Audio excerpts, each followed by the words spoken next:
Hey guys, Robert and Ingrid here, and we're here. Well, first, before you say what we're about to see, we're at Grand Rapids Comic Con in Kalamazoo. Kind of off the mark, don't you think? There.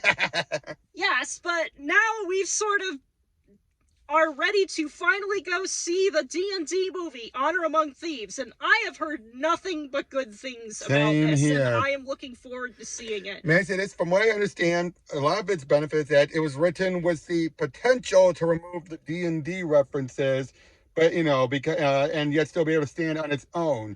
I have heard from a lot of people I follow in the D&D sphere that it is very authentic, not just to the lore of D&D, but also to the actual experience of playing D&D. That's what I meant. That's what I was about to say, actually, was. So because of that, though, it actually gives it a benefit where it wasn't relying on D&D, but they wanted to still make sure it had the feel of being D&D. I mean, hell, even my mom is interested in seeing it because of some of the leading actors. Well, Chris Pine, of course, but some of the others. But yeah, we'll let you know after we see it, though. Take care.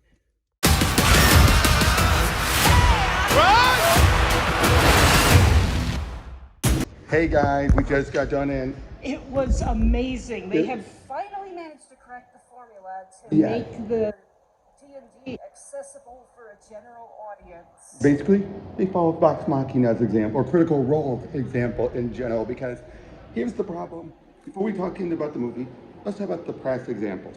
The last theatrical one and the straight-to-video ones. What do they all have in common? They were mostly trying to apply a D&D coat of paint over relatively generic fantasy stuff. And they never understood it. Yeah, you can't do that. It was more for the merch than it was for actually kind of spreading the brand. Because they didn't understand what exactly was appealing about their own stuff. But now we've had the resurgence in the internet age, and now it seems that's finally reflecting. Exactly. And basically what did they do? They simply go and they made it a session. And you can so tell when they had roles and everything. Okay. Let's talk about the first two characters we're introduced to. Arid and Holga. But Chris Pine and Michelle Rodriguez. They were absolute stars. They were the stars. And you can tell they were fans. From what I understand, they're both diehard D&D fans. Especially Michelle. And it showed. And we open up with them in a prison that they've been there for 2 years. But we're not introduced to them first. We're introduced to this big guy. And what I love best is, I love the brilliance of the prison. They have their chains, but it's connected to this ramp or this track at the bottom. That way it's still keeping them in place, because otherwise, if you don't have that, and this is a big guy, walks in and he's just, and then we see Olga. Olga's just eating a potato. Apparently that's her favorite food. And Eric's just like, no, not much. There's a bucket our pastries is in, and that's it. He starts hitting on Olga, and what does she do? She basically just knocks him straight out with her head. A fantastic Well, first hits him in the legs first, then does her head. Yeah. But yeah, and he even says, like, she's eating her potato. You don't want to interrupt her when she's doing that. And the guy's just like, not talking to you. So it's just like, yeah, great establishing. And then we get a summary as why, because Herod is talking to basically the parole board, basically. And he basically is stalling for time with a massive backstory speech, which, of course, they illustrate in film detail. And what I love, though, is that you don't know who this guy's like, this Owen or something, this Jonathan guy. They don't explain what's so special about him until he shows up. You know what I mean? It's just like, am I right? It's like, what were you expecting before he showed up? What were you expecting? You expected to be someone that they knew or something? Well, I already knew that it was going to be a Birdman, based on the fact that they called him an Aarakocra, because I know my D&D lore. So it's just like, I couldn't have anticipated exactly how that would have We'll get to that. We'll get to that, though. But he's basically explaining the backstory. And he keeps on saying, like, oh, but I tell you, if he's here, he will agree with me and everything. So again, you're expecting again that. But he explains how he was a part of the, what were they? He was part of the... The horror? I think it was a horror. Or something like that. So, basically a type of... Harpers. Harpers. Basically kind of like a spy network, which is something that... But with honor. Yeah, basically a spy network with honor, and then, yeah. And basically, but they were basically poor, him and his wife and his daughter. But his daughter simply said, as long as you come back home, that's all we need. But eventually a bunch of red wizards coming back for vengeance because he apprehended one of theirs. There's some further detail, but we'll get to that later. But Yeah, and kills his wife, and then basically... But she had the daughter away. So he's there, he relinquishes it. I don't blame him. I mean, he was already questioning it anyway, so I don't blame him for doing that. Yeah, it's just... Yeah. And he meets up with Holga, who is more in it to help raise Zira and Kira. That's his daughter. Yeah. Although, I gotta say, I don't know if you noticed, but didn't his daughter look a little bit darker skinned as an infant, but then get lighter as she got older? That was a little weird, wasn't it? Yeah, but moving on to... Oh, no. I'm just saying that was an observation. I'm not trying to say that was an implication. I just noticed, I'm like, that was weird. But who knows? But Kira joined in, and they do. What ends up being a key point later on is that she has this pendant that makes her invisible. Something that they apparently, once they started like doing the whole heisting thing, they ended up finding out by accident. Exactly, and I just also love how the race like we couldn't leave her behind. So what we do? We didn't. She came with us. But eventually, he misses his wife, and he wants to bring her back. And so he gets on a job in order to... Thanks to a friend of his, Forge. Yes, in order to rob a vault to be able to use a tablet to bring her back, because as it turns out, red wizards are able to keep people more permanently dead, even in a setting that normally has resurrection magic. Exactly, and basically... I do love how they sort of like brought that up right away. Yeah, they made it very clear. Now, of course, they bring up this woman named Sanfira, who, I'll be upfront, weakest character in the whole movie. Yeah, definitely a very generic antagonist. Spoiler, we didn't get it. No, all right, we'll get to that. All right. But basically, and with Forge's encouragement, they're going to go find it. Why? Because it's one of the few things that can bring back someone even killed by red wizard magic. And they go and do it, and Sanfira basically is responsible for them getting captured. Yeah, as it turns out, they were set up the whole time. Yep, and of course, then Jonathan shows up. They use him to get out of there, using his wings to fly out, and they make it to Neverwing. Yeah. Which, great use of lore or canon. That is one of the biggest. I mean, you have Neverwinter, sorry. Was it Neverwinter or Neverwing? I think it might have been Neverwing, but... Neverwing, but still, it's right up there with Neverwinter. It's part of the Forgotten Realms. Yes. And basically, while they're there, it turns out Forge has become the ruler. He's not the king. The king is in a coma. Obviously, you cannot deviate from that part, but that major of a city, you cannot just kill him off. There's no way D&D would have allowed that. So he's been in a coma, and he's been ruling seemingly very well, raising Kira and everything, but he's been lying to her. Yeah, he's been trying to feed her a bunch of BS about... Saying the tablet was a tablet of riches, and that, they ran off. But of course, it doesn't help their case that, we didn't mention the big irony. They escaped, and turned out the parole board were actually great judges of character. They said, your parole's been approved.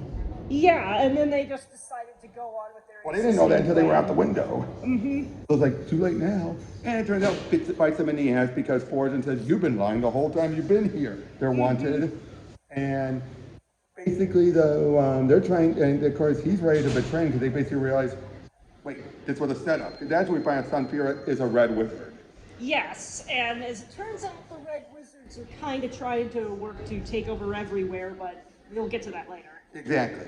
And basically, they get out of there, and with a lot of the comedy that I would, thank God I saw Vox Machina, because I was able to understand, because I think that the other fallacy people had, until Critical Role came around, the fallacy people had also with D&D is, unless you played it, you just saw it was this serious storytelling type of thing, that there's very little time for jokes or whatnot. But it turns out, they just thought, it's just a thing, really violent simulator where you just kill monsters all the time, rather than all of the wacky weirdness that can actually happen during sessions, which I can come up with many anecdotes of my own that matched up with stuff that happened. Yeah, and what did Holga do? Drive-by for time as she's trying to get her, this brick out, and that just feels like, again, stalling, and basically like, how do you keep that weapon so serious? Like, you're really asking this? Yes. And then I love it. As soon as she kicks all their asses, well, of course, I wonder if he got a 1 for the reason why he's scraping against the brick. It's like, the brick? You're scraping against the brick. How do you think that's going to cut the rope? Do you think that was a 1 or something, or what? Because then eventually he's against the sword and then he gets free.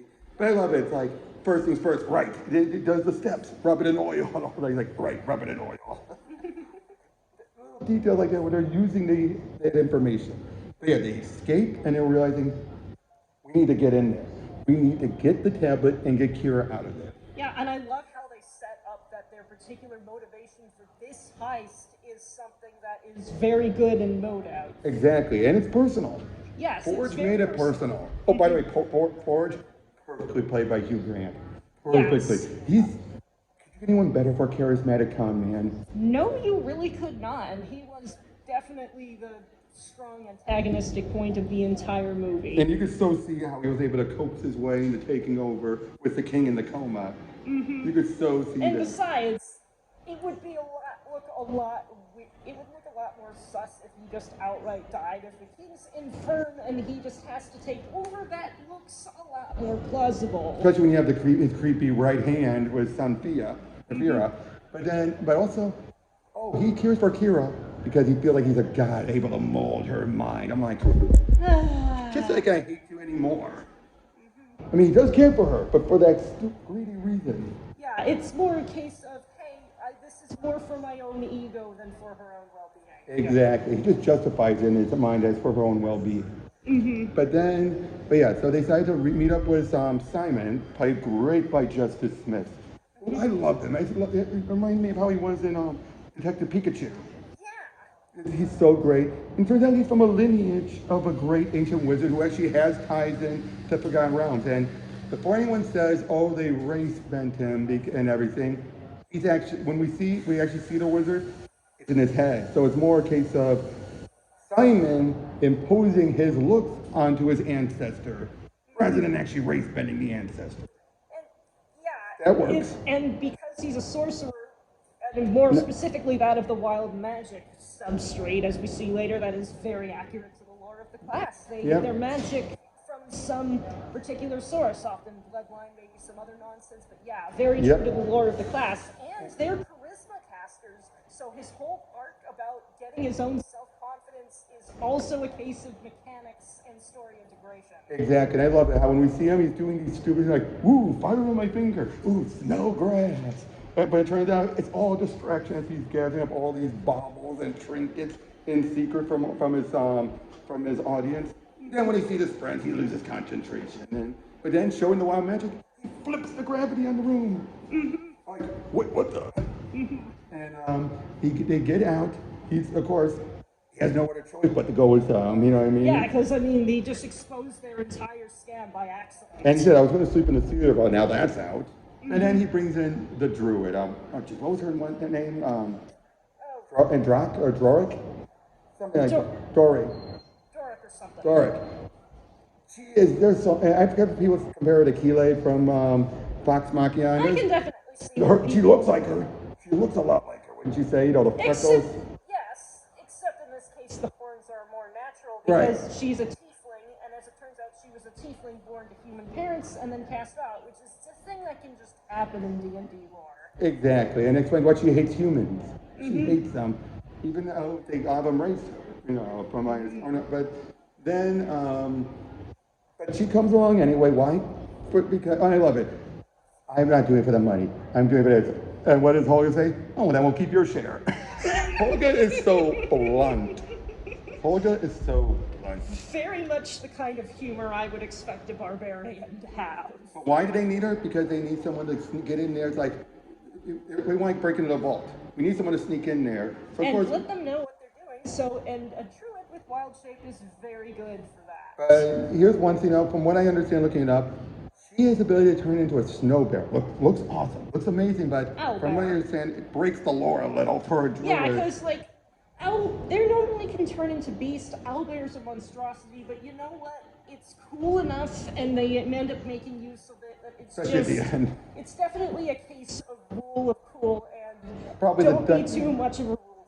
And I can still see the dungeon master allowing it. It's like, Especially if it's just a one-shot, which this was probably a one-shot that turned into a three-shot. That's what it seems like. That's what it feels like. It feels like the owl bear was utilized just for a great intro, because everything else she used afterward until the end was just utilizing normal, creatures. Granted, which leads to a great bit where she gets in there as a fly. And this is where we find out about Sanfira being a red wizard. Because she manages to detect that somebody in the room is Well, not just that, it's also the markings too. But yeah, and then leads to this great, it's like it's meant to give the illusion of a one-track. But it's just like she's turning into all of these various different animals and whatnot. Oh, and then earlier, Olga made the joke of saying, like, we need to turn into like a mouse or a deer. Right, there's plenty of deer that are in there.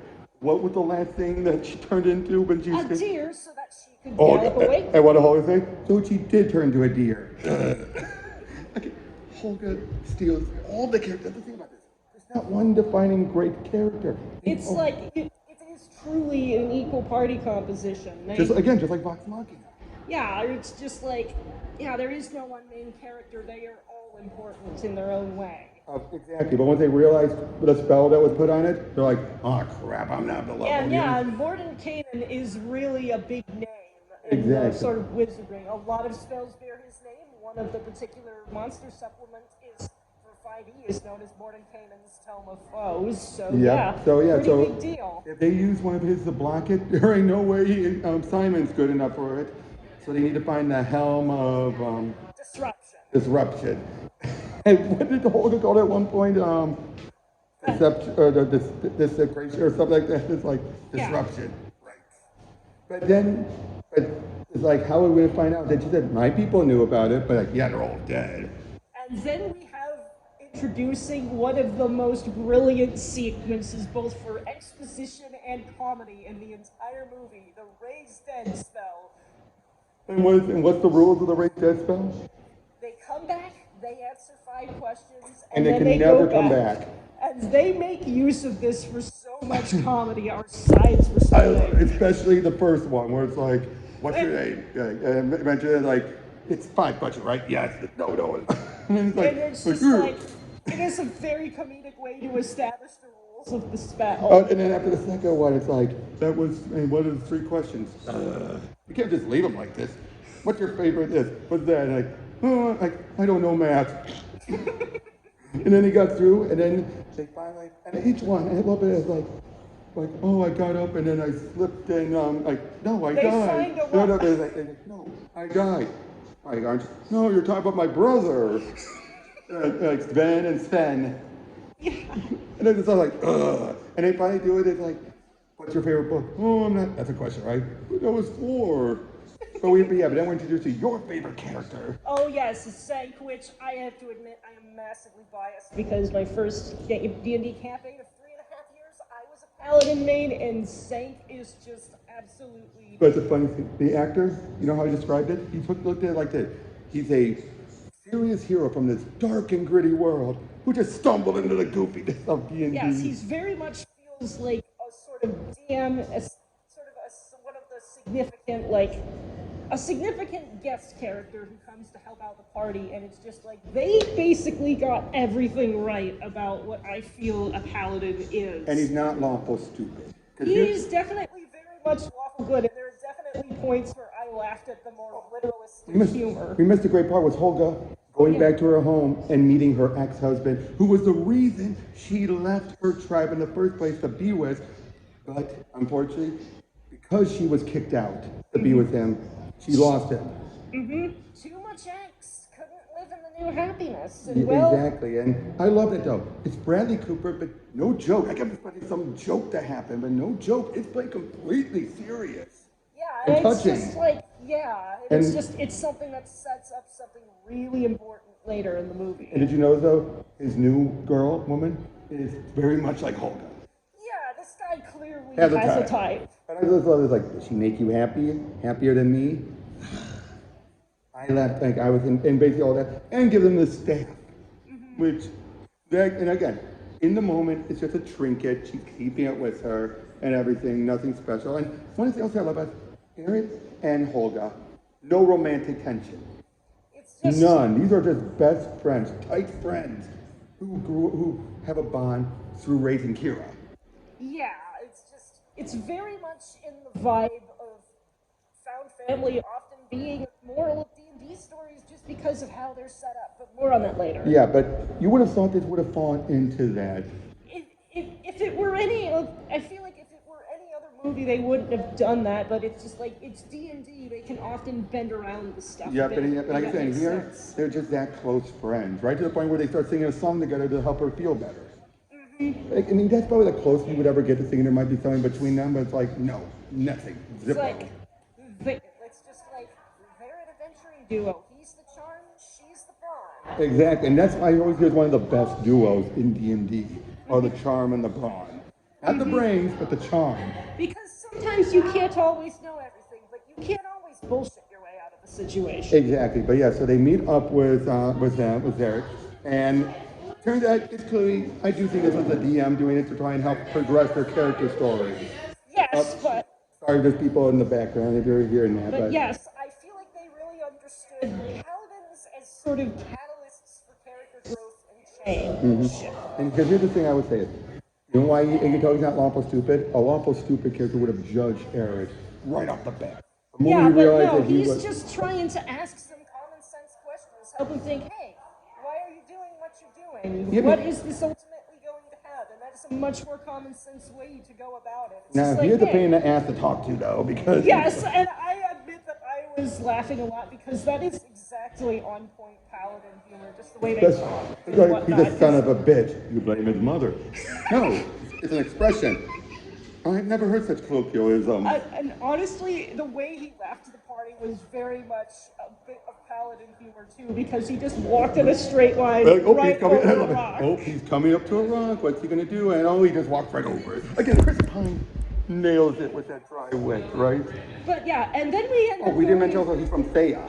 Like, Yeah. What's wrong with Thea? He has a history of it. What's wrong with them? Oh, he has a history of them. But the fact that it's showing that not everyone from Thea is bad. Yeah, Most of and them even, are. and even the paladin like said as much, and it's like if you were going to go with sort of like a more lawful stupid, which is honestly closer to lawful neutral on the alignment chart than lawful good, because it's just doing rules for rules' sake, he's the one who has seen this all go down, and he says, And he was hey, there. We not found out. everyone Yes, there is bad. And we find out what is Sampira doing. She's trying to bring back her leader, who's this lich, who was this once this great being in Thea, who one of the reasons why it got so a shithole.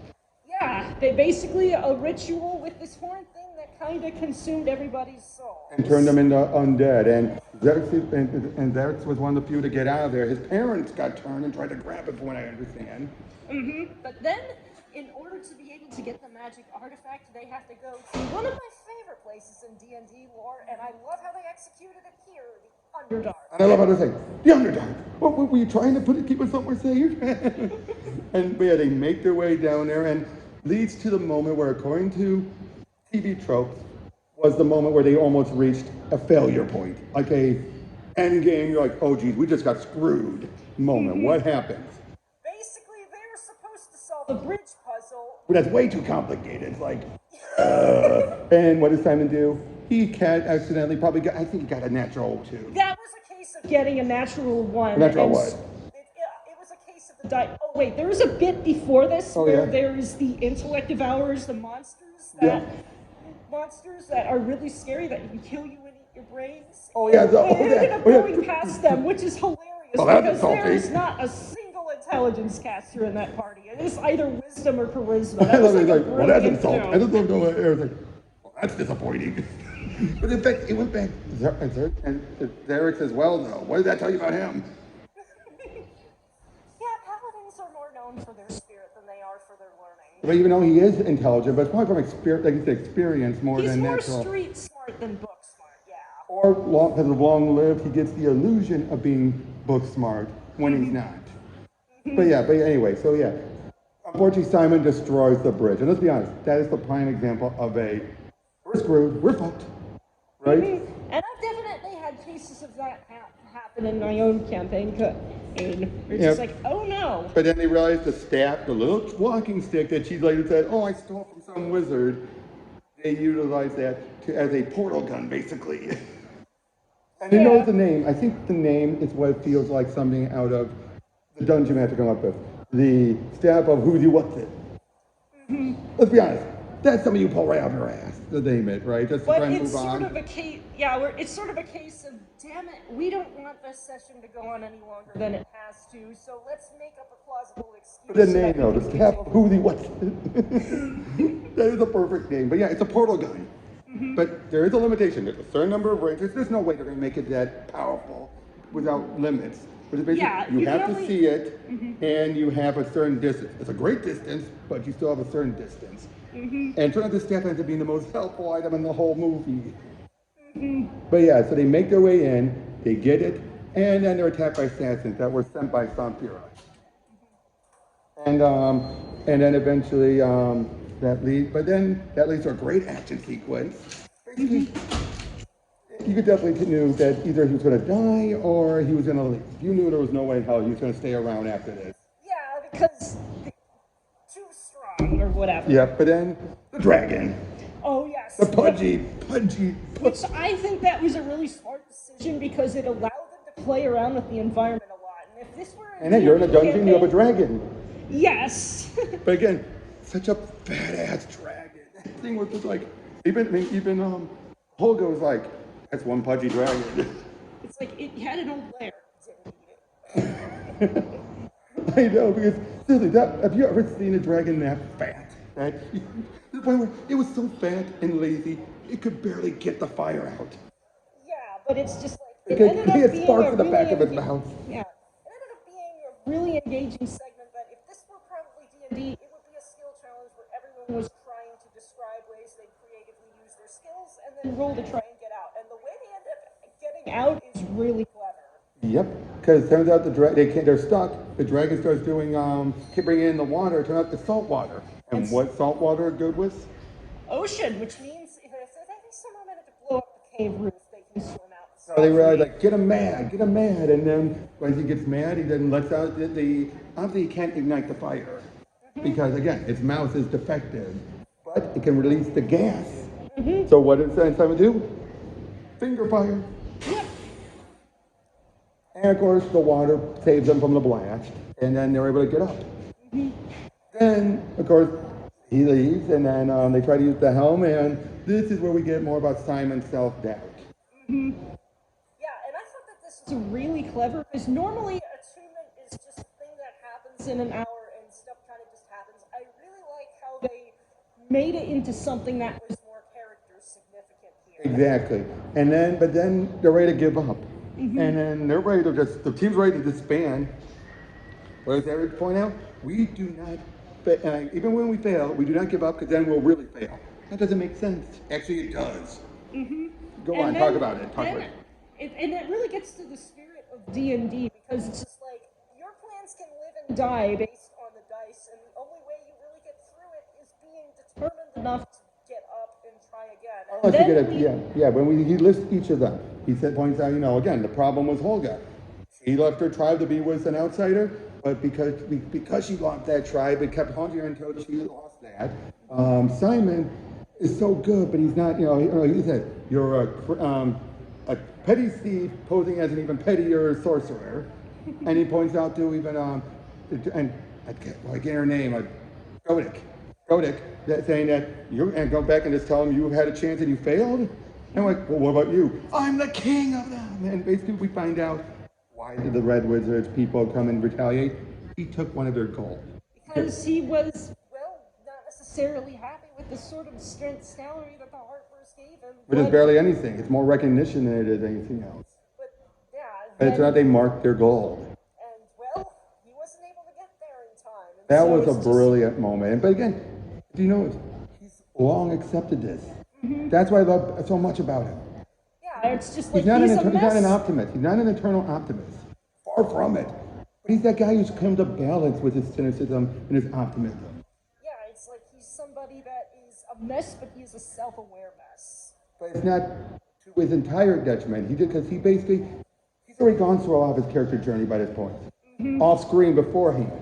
Do you agree with that? He's probably already come to grips with it long beforehand. But he sort of needs to be able to get the team together to get stuff done. And that does it. That convinces them all to stick around. And then they come up with an ingenious plan, because it really is like, how do we get in? We can't use the helmet. That plan's out. So what do? They notice that there's a lot of treasure shipment going in, and while they're looking for people that are trying to take stuff out, they're not looking for stuff to try to take stuff in. So they put a portal on the picture. They get a picture frame. They put a portal within the frame and then cover it. And then a great sequence of them trying to get it on board was already happening, which was brilliant already. That was something like also out of Vox Machina. That's the way it all played out. Right down to one of Simon is in the hall, so you're having Holga holding him. They're looking up like, ugh. He looks like it's like some weird sex position or something, right? It's like, that's what it looked like, right? That was the joke. That was clearly the joke, right? Yes. And then they get it on board, and Dodek gets on board, turns into a flying, gets out of there, and then they're waiting. But then what happens? Well, as it turns out, the treasure trajectory isn't necessarily what they originally anticipated. Well, before that, we find out, then they start to do okay, fine, let's move on to plan C. Plan C, we use the helmet. Wasn't that plan A? No, plan A has a stink on it. Stuff like that. But then, I love how he calls out to him, basically saying, like, you're the problem. You could basically point out all this great stuff he's done. Yeah, and then all of that is sort of like under being able to rise to meet pressure. Exactly. Then eventually that leads into him, and then so he does the helmet, and then he just had to punch his ancestor. Yeah. And then it turns into himself. He's like, what took you so long? And then after that, he is awesome. He is a bad. I just had to, and it was me holding back. I told you. But then at the same time, Dodek is trying to get through, and then she chisels away, becomes a worm, and gets through there, and then they make it into the vault. But here's the one thing they should have realized from the beginning. They know someone in one of their own was trying to get in. Why wouldn't they have a countermeasure instead of a trap? That is one of those cases where in hindsight you should have realized, right? You're like, wait a second, they're going to know we're going to try and get in the vault now. But it turns out the vault's a trap. The money, the valuables aren't in the vault. Yeah, he's sort of, as it turns out, there's a bit of an arrangement going on. Yep, which makes sense because you always wonder, like, okay, Forge is not an idiot. He has to know he's going to be betrayed. But it turns out the arrangement is this. He gets all the money because as the Lord, he gets access to the vault. And they're bringing back this huge tournament, this vile tournament that the king had banished. Turned out it was to get as many people in there and increase the vault for the wages. And he was going to leaving Samphira, who has the horn that we saw earlier, to transform everyone in the arena into the undead. Yeah, and it's oh my God, that's a brilliant plan. It's a plan that makes a lot of sense. The only real thing that's a flaw in it is that Samphira is kind of flat as a character herself. Unfortunately, they ended up giving her all, but you just wasn't given a whole ton to work with. I think that's why they had Forge. That had to be why they had Forge. You needed Hugh Grant to hold her up, until then. But basically, yeah, because unfortunately, her master had more of a character than she did. Yeah, and we only really saw him in a flashback and one other scene where he's in the shadows. And then, so all this, it's just, then it gets put into this arena where we get a nice cameo by the cartoon Dungeons and Dragons character. Don't worry, they don't get killed off, thankfully. And then we have another great action sequence where they're trying to navigate the arena and where they're trying to flee the ire of a displacer beast. Yeah, and the two magic users have these bracelets on there, which end up coming into play later. But yeah, they're trying to get their way through. You have someone like Holga almost gets killed. Dodek helps her, and then they keep on. But then Dodek feels this. What's that jelly stuff called? The gelatinous cube, which is a common trap in dungeons. In this case, her hand gets in there, but it's enough to pull it out. And then she realizes, like, wait, we need to get under the arena. So what do? And they realize when the gong is going to happen, the cube's going to go down, so they have to jump in the cube. But like, we're going to die, not like to get you out. So what does she do? Jumps in, but leaves her finger through the other side. That way she can turn into her snake form and fliz her out, and then hold out, they pull the others out. Then that's when they get to the ship. And also they totally beat down on Forge and get Kira back. Yeah, but then they sort of realize what the plan is. And earlier the same sort of Made him had a promise. Made him make a I'm not going to promise. help you if you're just going to keep all the spoils. No, you have to use that money to help the people. So what's he going to do? He then he makes a promise, and then he decides, like, as soon as they realize what's happening, like, well, shit, I guess I have to keep my promise. But they managed to do that in an extremely clever way. They used the portal right up to a blimp, which has Forge's face on it, and basically, what's the fastest way? Okay, if you tell people to run off, they're not going to listen. But if you scatter a bunch of treasure in the sky, then they are going to run off. And the balloon is heading out, over into the city. Yeah, they're going to book it. Samphira's furious. She only got the noble people. That's all she got. Nice little karmic retribution there. Yeah, 'cause they were making bets on everything. They were above everyone else. And that leads to the big climax, which was intense. And that's when they brought back Dodek's being able to turn into the snow and the owl bear.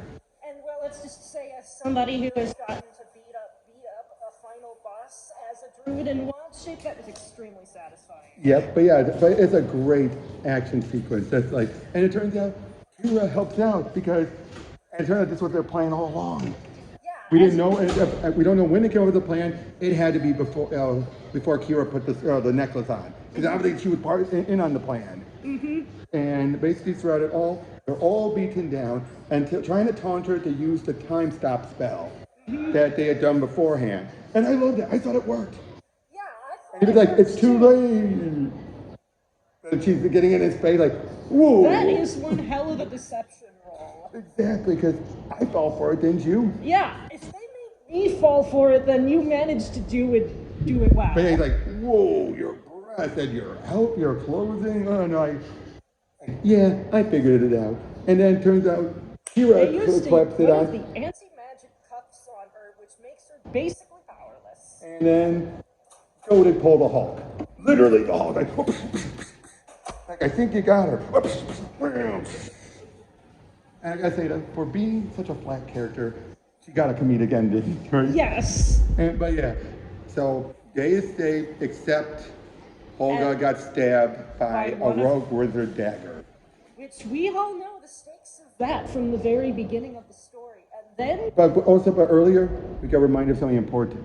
Because he ended up saying this to Samphira in disguise as Kira, but he basically said, like, I wasn't trying to bring your mother back. I was trying to bring my wife back.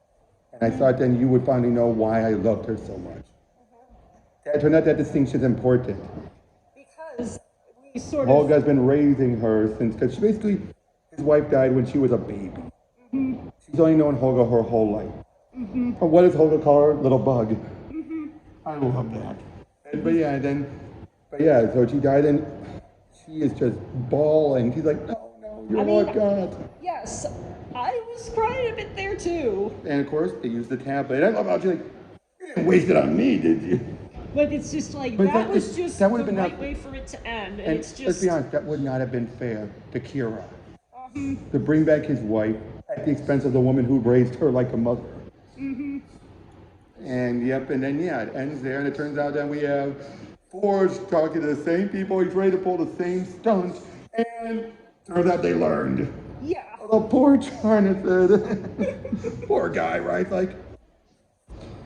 But yeah, basically they saved the day. Everything's going great, going their way, but they're still a team together. I love it, because basically Simon and Dodek, they tried to date.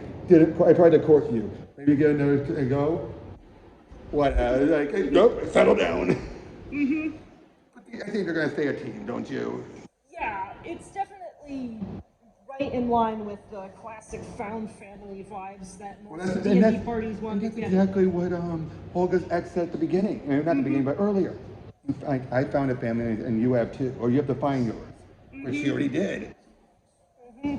That's why I'm glad they didn't try to do any romance with her, because I'll be honest, I never felt any romance, connection between the two. I felt camaraderie.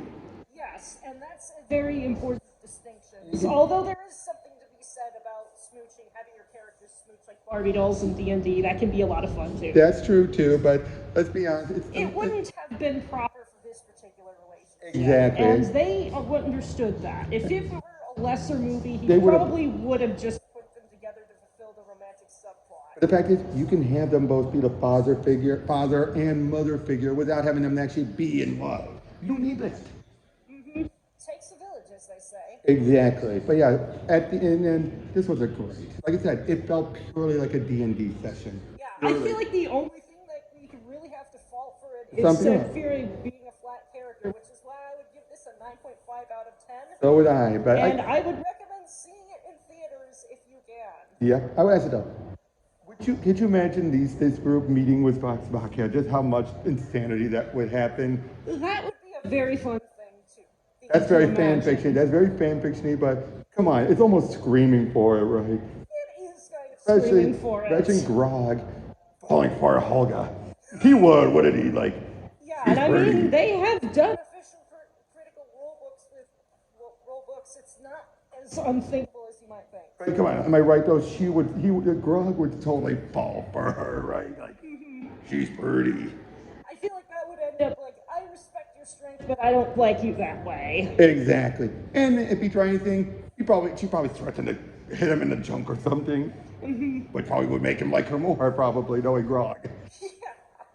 But I could still see them getting along, although I could still see Vex and Vex. Wait, I'm just mixing up now. The girl and the brother and sister. Vex is the gal, Vex is the guy. Vex would fall for Aaron, I think, don't you? Or not fall, but find him appealing. Yeah. And he would fall for her, though. And Percy would, of course. Not like that, but I think Vex, he would be, I wouldn't say he'd fall for him, but he would definitely feel a bit of a brotherly companionship to Aaron, don't you? Like, they would get along? Something like that. You know them better than I do, but do you think they would get along? I feel like it's definitely a case of, hey, they work with their circumstances. So there was actually an early episode of there's actually some early episodes within Vox Machina where they actually did have a guest star party. One of them featuring Felicia Day, where they kind of had some party split up action happening when they were hunting stuff for the Slayer's take. So I can totally Of course, if you have Felicia like Day, of course they would do something special for her. It's Felicia Day. Probably I think before Carol, she was the biggest face of nerd culture, mainstream nerd culture. I remember that got watching people to the D&D. Guild back in the day. Yeah, she was the start of it. Would you agree? She was definitely it's just to say, nerd culture has really come a long way that we can see something like this on the big screen, and I am very confident in recommending this to my family who knows zero. And again, you don't need to know. It's like knowing D&D allows you to realize how much like a session is it, but you don't need it. That's why I love when they said they wrote this to be, you didn't need the D&D stuff in it. And the creator of the Forgotten Realms was not involved with this movie at all, but he still gave a stand up bro and said he's going to watch it multiple times because he didn't need to protect it. That tells you so much. If he had condemned it, I'm pretty sure everyone in D&D would have trashed it. I heard nothing but good things, and I can see that they were perfectly right. Yeah, would you agree with that though? If he had condemned it, I'm pretty sure everyone in D&D would have followed suit, right? Because it would have been like, if he hates it, why should we? That means there's no hope. If he's praising it and saying that they didn't need his protection. Well, it's come into its own. It's its own living and breathing world, and that's great for the future. All right. So, yeah, that's all we got to say on this one. Thank you guys, and we'll see you all later.